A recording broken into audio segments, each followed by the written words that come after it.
Tesadüfen tanışmıştık, ne de güzel anlaşmıştık.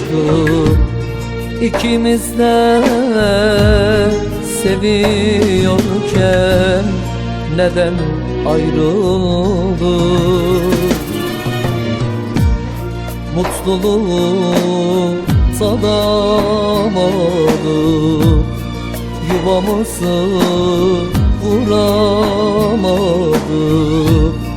Hem ağladık hem de yandık, neden ayrıldık?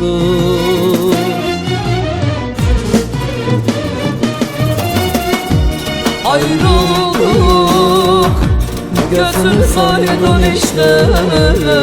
Ayrıldık, kınalar yakın. Ayrıldık, halime bakın. Ayrıldık, ayrıldık, ayrıldık işte. Ayrıldık, gözünüz aydın işte. Ayrıldık, kınalar yakın. Ayrıldık, halime bakın. Ayrıldık, ayrıldık, ayrıldık işte.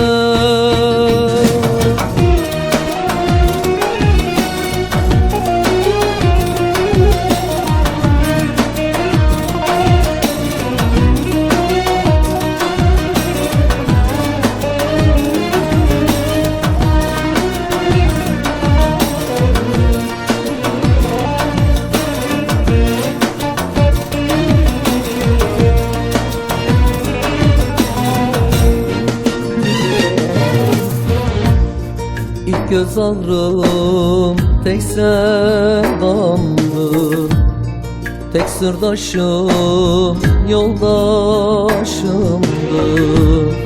Gönüldaşım, arkadaşım, can yoldaşımdı. Mutluluğu tadamadık, yuvamızı kuramadık. Hem ağladık hem de yandık, neden ayrıldık?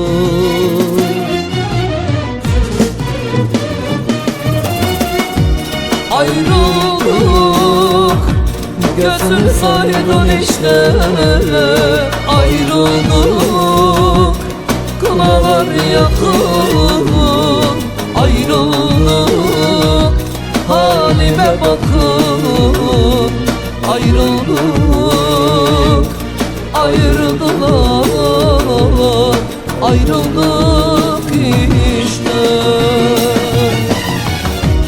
Ayrıldık, gözünüz aydın